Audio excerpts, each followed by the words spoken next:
ជំរាបសួរខ្ញុំឈ្មោះផនរតនារាល់ថ្ងៃខ្ញុំនៅភូមិជុំសឃុំព្រៃនៀតស្រុកកងវិស័យខេត្តកំពង់ស្ពឺរាល់ថ្ងៃនេះខ្ញុំមានកូន2នាក់នៅក្នុងបន្ទប់រាល់ថ្ងៃខ្ញុំធ្វើការរោងចក្រនៅជិតផ្លូវជាតិលេខ3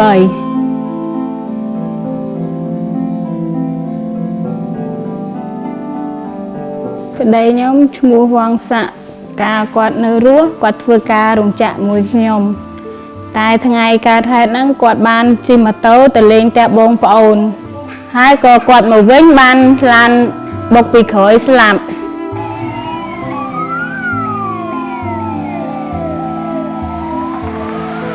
ហើយពេលហ្នឹងក៏ខ្ញុំមិនដឹងដែរ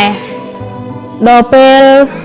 ម៉ោង3ទៀបភ្លឺបងគាត់មកហៅថាប្តីខ្ញុំជួបគ្រោះថ្នាក់ចរាចរណ៍ស្លាប់បាត់ហើយកាលពីប្តីខ្ញុំនៅរស់បានព្រមព្រៀងគ្នាទៅខ្ចីលុយខាងគឺខាង Bamboo ហើយក៏បានលុយហ្នឹងទៅទិញម៉ូតូជិះទៅធ្វើការទាំងពីរនាក់ប្តីប្រពន្ធពេលខ្ញុំខ្ចីលុយពីលោកគ្រូ Bamboo លោកគ្រូ Bamboo ក៏ណែនាំឲ្យខ្ញុំទិញធានារ៉ាប់រងពីក្រុមហ៊ុន Serendip លោកគ្រូគាត់បានបញ្យល់បន្ថែមពីអត្ថប្រយោជន៍ធានារ៉ាប់រងនោះពេលដែលយើងមានរឿងកើតឡើងបាត់បង់ជីវិតឬមួយក៏ពិការភាពនោះក្រុមហ៊ុនធានារ៉ាប់រងនឹងផ្ដល់សំណងយកមកឲ្យយើងក្រោយពី3ថ្ងៃប្តីខ្ញុំស្លាប់បាត់ក៏ខ្ញុំតាក់ទងទៅលោកគ្រូ Bamboo ថាប្តីខ្ញុំជួបគ្រោះថ្នាក់ចរាចរណ៍ស្លាប់បាត់ហើយលោកគ្រូ Bamboo ក៏ឲ្យខ្ញុំយកសំណុំរឿងពីប៉ូលីសយកទៅឲ្យគាត់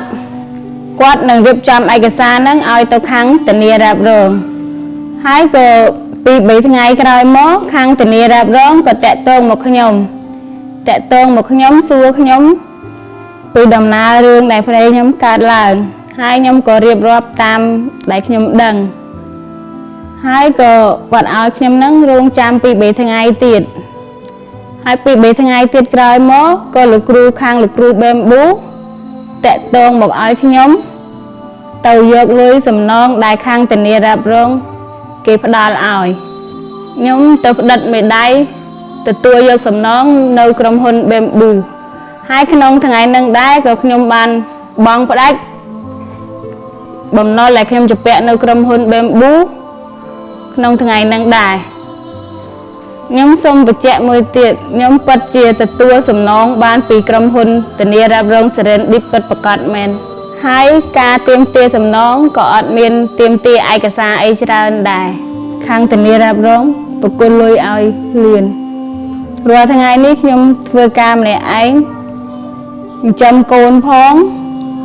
បង់ធនាគារផងបើអត់មានខាងធានារ៉ាប់រងជួយសម្រាលបន្ទុកខាងខ្ញុំទេខ្ញុំពិតជាពិបាកមែនធានារ៉ាប់រងពិតជាមានប្រយោជន៍ពិតជាមានសារៈសំខាន់ចំពោះពួកយើងទាំងអស់គ្នាដូច្នេះបងប្អូនទាំងអស់គ្នាកុំភ្លេចទិញធានារ៉ាប់រងពី Serendip ទាំងអស់គ្នា